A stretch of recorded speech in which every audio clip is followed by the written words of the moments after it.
Assalamualaikum warahmatullahi wabarakatuh. Sungai, karya Nugroho Noto Susanto.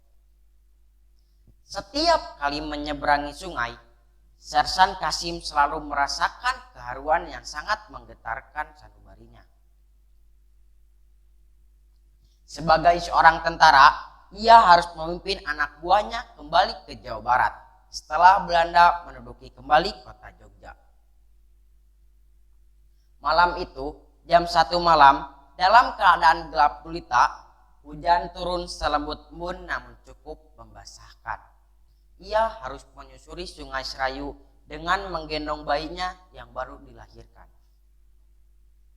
10 bulan yang lalu, pada bulan Februari 1948, ia juga menyusuri sungai yang sama dengan membawa istrinya yang sedang mengandung. Ketika itu, Sersan Kasim telah setengah tahun menikah. 2 bulan setelah berada di Jogja, istri Kasim melahirkan bayi laki-laki yang diberi nama Acep. Matanya hitam tajam, rambutnya lebat seperti hutan di periangan. Istri Kasim meninggal sehari setelah melahirkan. Kini Kasim kembali ke Jawa Barat, berjalan kaki menempuh ratusan kilometer. Kini mereka sampai di tepian Sungai Serayu. Di sana tidak ada jembatan. Terpaksa Sersan Kasim dan anak buahnya menyeberangi sungai yang tanpa jembatan itu. Perlahan-lahan ia memperbaiki selimut anaknya agar tidak kedinginan. Tiba-tiba ada pesan dari depan. "Keparegu, kumpul!"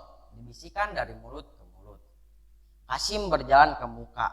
Komandan peleton sudah menunggu mereka, menanti mengenai penyeberangan. Menurut intelijen, musuh menjaga tepian sana dengan kekuatan 1 kompi. Airnya setinggi perut dan kemungkinan mencapai dada. "Ada pertanyaan?" tanya komandan. Tidak ada yang menyahut. Samar-samar, Sersan Kasim melihat pandangan komandan tertuju padanya. "Bagaimana bayimu?" tanya komandan. "Tidur, Pak," jawab Kasim. "Kalau pikiranmu berubah, masih banyak waktu untuk menitipkan pada barisan keluarga." Kasim tak segera menjawab. "Sersan Kasim tinggal, lainnya bubar," kata komandan. Pandangan komandan tertuju padanya. Apakah ia tahu bahwa tangisan seorang bayi bisa membawa kebinasaan bagi seluruh kompi? Kasim merasa bingung.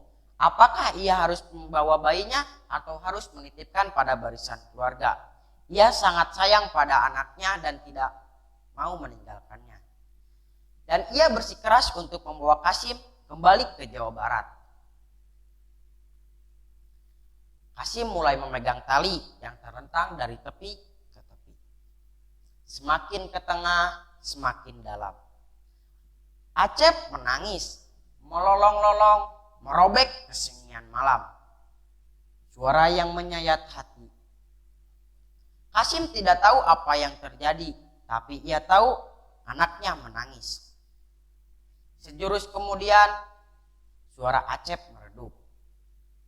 Kemudian lenyap sama sekali.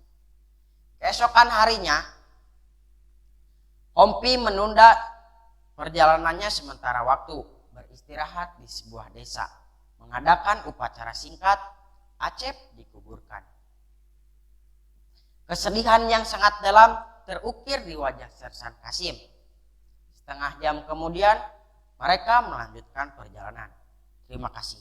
Assalamualaikum warahmatullahi wabarakatuh.